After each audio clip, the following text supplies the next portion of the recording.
गए थे, भगदू गांव है वहाँ पर। और जब इस प्रकार से सहयोग की बात की है तो कई जन कहा है अरे हिम जोरवा नहीं और जाए कि वहाँ दारू पी ही रे कहा ये 100 रुपया और आए तो इस प्रकार से 10,000 और 260 रुपया हो गए। इस प्रकार ये सहयोग की भावना को और आगे बढ़ाते जाएं। और ये भी अभी फिर भी 10,260 रुपये वो बहुत कम है। इतने बड़े जो हमारे सभा यहाँ पर है, हमारे नात जात सभी आप आए हैं, तो मेरे हिसाब से इतने बड़े सभा में मेरे अंदाज में ये 10,000 से बढ़ करके कम से कम नहीं तो 50-60 हजार होना था। वही आप लोग कमी कर देते, कपड़े में कमी कर देते, नारियल में कमी कर देते तो ये 50,000 60 हजार होता। तो मैं आग्रह करना चाहूँगा कि इससे कुछ ना कुछ जो दुखिया परिवार है उसको कुछ ना कुछ सहयोग मिलता है आपके इस छोटे से सहयोग से। इसलिए मैं आग्रह करना चाहूँगा कि इस व्यवस्था को और इस रिवाज को निरंतर आगे बढ़ाने का प्रयास करें। ऐसा आप सभी से मैं आग्रह करना चाहूँगा। हम लोग जो है हमारे कुछ बुजुर्ग थे और 1988 में सबसे शुरू में संग्रामपुर में ये सहयोग की राशि और ये भावना को शुरुआत किया था 1988 में। उस समय बहुत कम लोग जानते थे, धीरे धीरे करके चलन हुआ, बहुत से लोग विरोध भी किए, लेकिन आज सभी लोग समझ रहे हैं कि नहीं आ रही अच्छा चीज़ है तो जो भी जाता है जरूर बुलाता है। तो ऐसी कुछ चीज़ें हैं, ऐसी कुछ चीज़ें हैं। बहुत से हमारे अभी समाज में कमी है, जहाँ भी हम देख लेते हैं वहीं पर गलत चीज़ों को जल्दी धारण कर लेते हैं। अब हम जानते जानते में पहले हमारे जानते में जैसे पागा चलता है तो पागा बहुत कम चलता था, सियान मुखिया को मोड़ देते थे।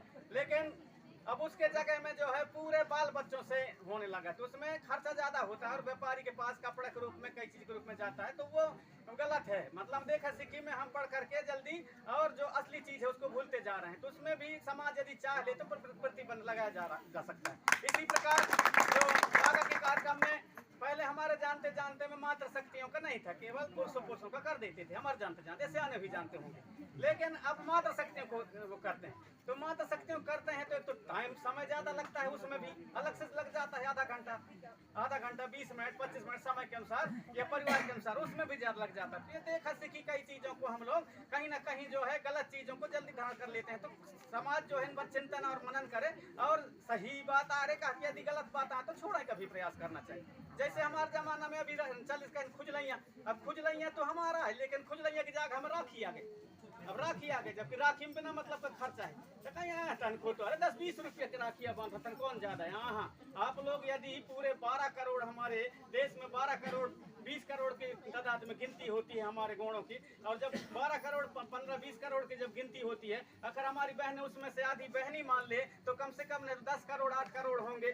10 रुपया की भी यदि एक राखी लेते तो कम से कम 10 के गुणा कर दो 10 में कितना हो जाएगा, अरबों खरबों में चला गया ना। तो लगता है एक छोटा सा मेरा आप सभी से अनुरोध है कि अपने जो बच्चे हैं, अपने जो बाल बच्चे हैं उनको ज्यादा से ज्यादा पढ़ाएं लिखाएं, बच्चों को ज्यादा से ज्यादा पढ़ाएं लिखाएं। इन चीजों में आज तीज में त्योहार में अपने खर्चा को कम करें, क्योंकि अक्सर हम कई जगह देखते हैं कि हमारे लोग भले कमाएंगे नमाएंगे नहीं, लेकिन इतना खर्चा बढ़ गया है। अब का छुट्टी कहीं चाहे ना बिकाई, रात से ही जरूर बिकी। अभी जो है कहीं चला थे कहीं तो रात से ही चला, और दूसर का छुट्टी सलाह न बनी दोनों झल्लर पर ही, लेकिन राजश्री खवाई में दोनों झल के बढ़िया सलाह ने आपको राजश्री खवाई में दोनों झल के बढ़िया सलाह, भले कच्छ में लड़ाई झगड़ा हो जाए काम उतम, लेकिन राजश्री खवाई था। राजश्री लगा थे कि नहीं था ना 20 रुपये खाता है एक दिन, ऐसा नहीं है। भिंडरी जिले को बता रहा हूँ, एक दिन में 3 करोड़ के राजश्री बिकता है। 3 करोड़ कम पैसा नहीं होता, 3 करोड़ सबसे ज्यादा हमारे लोग खाते हैं, हमारे लोग खाते हैं। तो इस प्रकार से गलत जो चीजें हैं जल्दी हम लोग धारण करते हैं, उसमें चिंतन मनन करें, पढ़ाई लिखाई में खर्च करें, अपने बाल बच्चे नाती पंतियों को और वो पढ़ाने लिखाने में वो पैसा खर्च करें तो वो आगे बढ़ेंगे, हमारा समाज आगे बढ़ेगा। और पढ़ाई लिखाई कैसा, स्कूल के भरोसे वाला नहीं, स्कूल में भी पढ़ाने के लिए भेजो और घर में आए तो जो संस्कार होता है हमारे घर में, हमारे रीति रिवाज, हमारे नीति नियम कि हमारे या दाऊ हमारे या देवता धाम, ऐसा हमारे शादी में ब्याह में हमारे चौक में बरहुन में ये जो हमारे नीति नियम है उनको भी बच्चों को समय समय में बताओ। ये नहीं कि मोबाइल में लगे हैं तो मोबाइल भर में लगे हैं, ऐसा नहीं, बीच बीच में मोबाइल भी देखें, क्योंकि मोबाइल के बिना भी जीवन अधूरा है।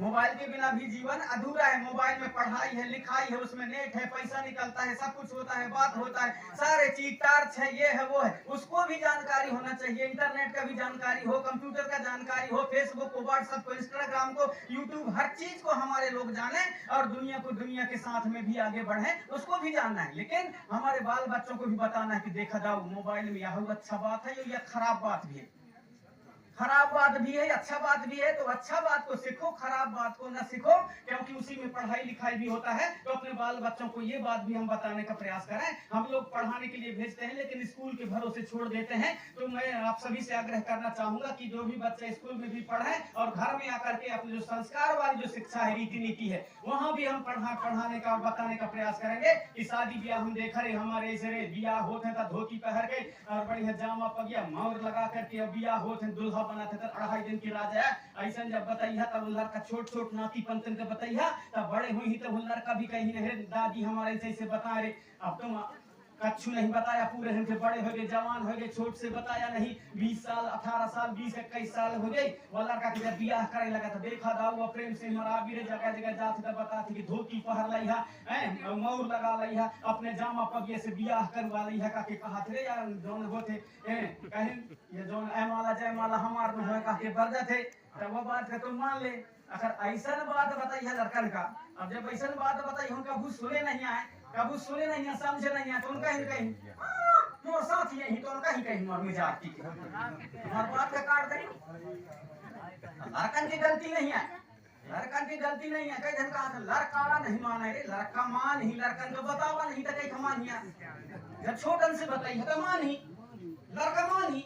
अरे लड़का तुम ही पैदा करे हैं कि तुम लड़कन को पैदा करे, इतना मान लड़का मान ही, लड़कन को बतावा नहीं। और जब छोट से बताइए, जब छोट से बड़े हो जाइए, जब जाना चाहिए नहीं रे हमारे व्यवस्था है काके तो हम मान ही, अब बतावे नहीं करा तो नहीं माना। ऐसे मैं आग्रह करना चाहूंगा कि ये संस्कार भी अपने उनको सिखाएं, अपने बाल बच्चों को सिखाएं। अपने बाल बच्चों को जब हम ये चीजों को सिखाएंगे तो निश्चित है कि आने वाले जो समय है हमारी संस्कृति और सभ्यता बचेगी। और सलाह में ऐसे में हम आप सब लोग मर नहाने में इकट्ठे हो जाते हैं, अब यहाँ 10 गार्डन चढ़ावा हम पग बंधा बांधा सब कछुए में बड़ी हाँ सलाह सब कोई टेंशन नहीं। अब जहाँ असली जरूरी बात आवत है तहाँ जहाँ असली काम की चीज है वहाँ अलग अलग हो जाती, अलग अलग हो जाती, यहाँ पर गड़बड़ होता है। अब ये यहाँ पर गड़बड़ होता है तो आने वाले जो समय है हमारे पूर्व वक्ताओं ने बता दी, बहुत कठिन परिस्थिति आने वाली, बहुत कठिन परिस्थिति आने वाली। पहले जब 1947 में देश जब यहाँ अंग्रेजों से आजाद भय है कहा था, उस समय 65% जमीन रही हमारे लोगों के पास। आज कितना बची? 4%, 61% कहाँ गए? अभी ज्यादा दिन नहीं भाए, अभी 80 साल भी नहीं भाए हैं, 65% जमीन हमारे रहे, अब आज 4% बच गई जमीन। अब आने वाले समय में अगर कोई न बची, एक भी न चीज बची, कहूँ बांध के नाम से, कभी अभ्यारण्य के नाम से, कहूँ बड़े बड़े प्रोजेक्ट के नाम से भगे ही तो हमारे आदमी को भगावत है, दूसरा का नहीं भगा। अब फिर हमारा आदमी एक सलाह में कब भूले रही।